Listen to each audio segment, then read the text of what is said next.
मुख्यमंत्री बनाए वाइफ को, बेटा को मुख्यमंत्री बनाए, बड़ा बेटा को मंत्री बनाए, दो दो बेटी को टिकट दे रहे हैं। बिहार की जनता देख रहा है। उनके पार्टी में भी जो यादव हैं वो सिर्फ झंडा ढोने के लिए हैं क्या?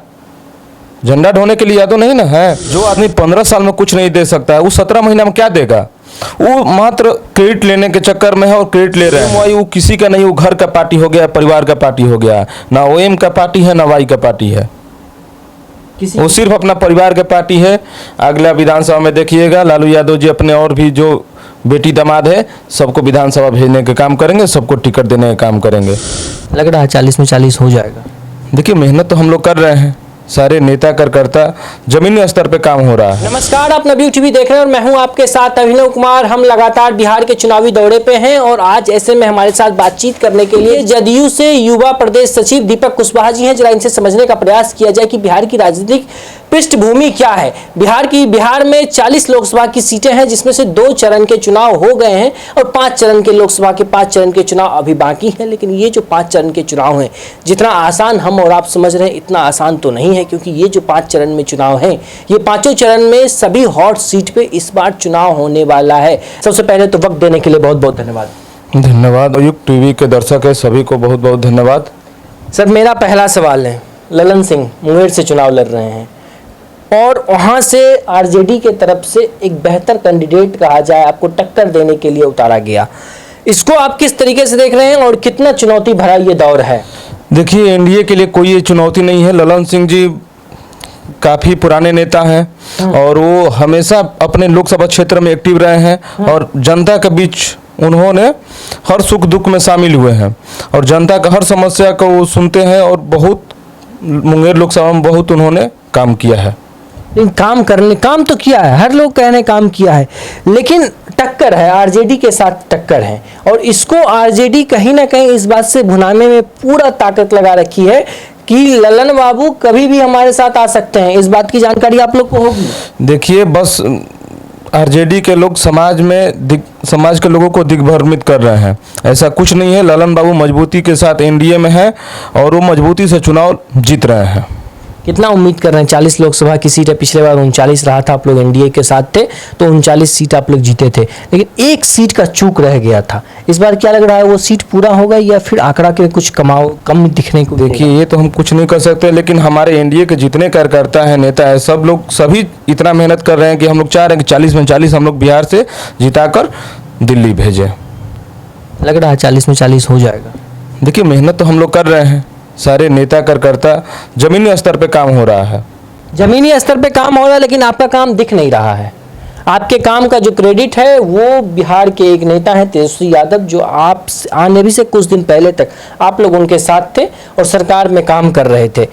वो हर जगह जहां भी जनसभा कर रहे हैं उस जनसभा में इस बात को बहुत बारीकी से और बहुत जोर शोर से इस बात को उठाते हैं कि जदयू के लोग आज भले इस बात का क्रेडिट ले लें, लेकिन उसका इनमें कोई योगदान नहीं है। हम सरकारी नौकरी दिए हैं, अगर हम 17 महीने में उप मुख्यमंत्री होते हुए अगर हम इतना बड़ा कदम उठा सकते हैं, इतना बड़ा काम कर सकते हैं, तो आप कल्पना करके देखिए अगर हम मुख्यमंत्री होते और अगर आप हमको मजबूत करिएगा तो आने वाले वक्त में हम बिहार के लिए कितना कुछ कर सकते हैं। ये आपके लिए सबसे बड़ा चुनौती है, इसको कैसे देख रहे हैं? देखिए कोई चुनौती नहीं है, बिहार की जनता मूर्ख नहीं है। बिहार की जनता उनके कार्यकाल को देखा है। जो आदमी 15 साल में कुछ नहीं दे सकता है वो 17 महीना में क्या देगा? वो मात्र क्रेडिट लेने के चक्कर में है और क्रेडिट ले रहे हैं। बिहार की जनता मूर्ख नहीं है, वो सब समझ रही है। वो कुछ तेजस्वी जी क्रेडिट लेने के चक्कर में? बिल्कुल, इनसे कोई आप लोग को दिक्कत नहीं है? कोई दिक्कत नहीं है, वो कोई समस्या ही नहीं है। बिहार की जनता समझदार है, वो समझ रही है कि नौकरी हमको किसने दिया है। मानिए मुख्यमंत्री नीतीश कुमार जी ने दिया है। लेकिन वो तो इस बात को मान ही नहीं रहे हैं। कहाँ मान रहे हैं? वो कौन नहीं मान रहा? तेजस्वी जी मान रहे हैं। कहाँ? तेजस्वी जी के मानने हैं, ना मानने से क्या होने वाला है? मानना तो बिहार की जनता को है। अब बिहार को जनता इस बात को बखूबी जान रही है। बिहार के विकास पुरुष माननीय नीतीश कुमार जी हैं। आप देखे होंगे 2005 के पहले बिहार की कैसी स्थिति थी। लोग शाम के 6 बजे के बाद निकल नहीं पाते थे घर से। आज रात के 12, 1 बजे, 2 बजे, 4 बजे कभी भी आप निकल सकते हैं। बिहार के किसी कोना में आप जा सकते हैं, कोई डर नहीं है। कोई डर नहीं है। लेकिन एक बात वो भी कहते हैं कि वो थके हारे मुख्यमंत्री हैं। इस बात को आपने भी सुना, कई मर्तबा इस बात का उन्होंने जिक्र किया कि वो थके हारे मुख्यमंत्री हैं, सारा काम तो हमने करवाया, मुख्यमंत्री जी अब कुछ नहीं कर पाते। देखिए विपक्ष के लोग सिर्फ आरोप लगा रहे हैं। आज भी नीतीश कुमार जी इस एज में इतने अच्छे से काम कर रहे हैं वो लोग खाली उलूल जुलूल बात कर रहे हैं। उन लोगों को तो कोई काम करना नहीं है और लोग कभी काम न किए हैं, कोई काम नहीं किया, कोई काम नहीं किए हैं। और इसका असर आने वाले विधानसभा चुनाव पे कितना पड़ेगा? क्योंकि लोकसभा सीट आप एनडीए के साथ हैं तो इसमें बेहतर परफॉर्मेंस आप लोग का देखने को मिल सकता है, लेकिन जब आप कम सीट है इस बार, जब लोग विधानसभा में जाएंगे तो एक बड़ा बहुमत के साथ आपको साबित करना भी पड़ेगा आपकी पार्टी के साथ। तो उसके लिए आप लोग कितनी तैयारी कर रखे हैं और उसमें तेजस्वी यादव एक बेहतर फैक्टर के तौर पर बिहार की राजनीति में उभर के आए हैं? भले इस बात को आप माने या ना माने कि इसके पीछे आपकी ही की हुई कराई हुई जो भी कहें वो आप लोग का ही हाथ रहा है तेजस्वी यादव को आगे करने में। जितने भी राजनीतिक धुरंधर हैं वो इस बात को मानते हैं, चाहे दिल्ली से लेकर पटना तक के सारे लोग कहते हैं कि नीतीश बाबू तेजस्वी को उप मुख्यमंत्री बनाकर कहीं ना कहीं उनका एक गलत चाल चल दिए थे। देखिए, जो भी हुआ पीछे में माननीय नीतीश कुमार जी के से थोड़ा सा चूक हो गया जी। लेकिन अभी जो बात है विधानसभा 2025 की बात जो हो रहा है, लोकसभा चुनाव के बाद बिहार में बहुत सारी वैकेंसी आने वाली है। माननीय नीतीश कुमार जी बिहार के युवाओं के रोजगार और सरकारी नौकरी बहुत बड़ी लेवल पे देने वाले हैं और बिहार के जनता समझदार है, किसको चुनना है किसको नहीं चुनना है। 2025 में फिर से एनडीए की सरकार बिहार में बनेगी, इसमें कोई दो राय नहीं है।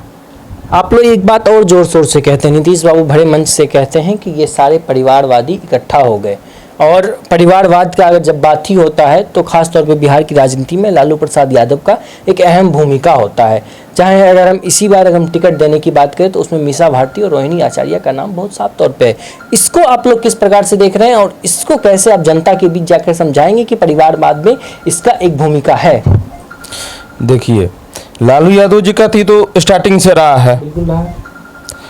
माननीय नीतीश कुमार जी समाजवादी नेता हैं, कर्पूरी जी के विचारधारा से प्रभावित हैं।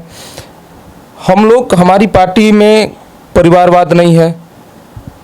और लालू जी का क्या है कि मतलब बेटा वाइफ मुख्यमंत्री बनाए, वाइफ को, बेटा को मुख्यमंत्री बनाए, बड़ा बेटा को मंत्री बनाए, दो बेटी को टिकट दे रहे हैं। बिहार की जनता देख रहा है। उनके पार्टी में भी जो यादव हैं वो सिर्फ झंडा ढोने के लिए हैं क्या? झंडा ढोने के लिए यादव नहीं ना है।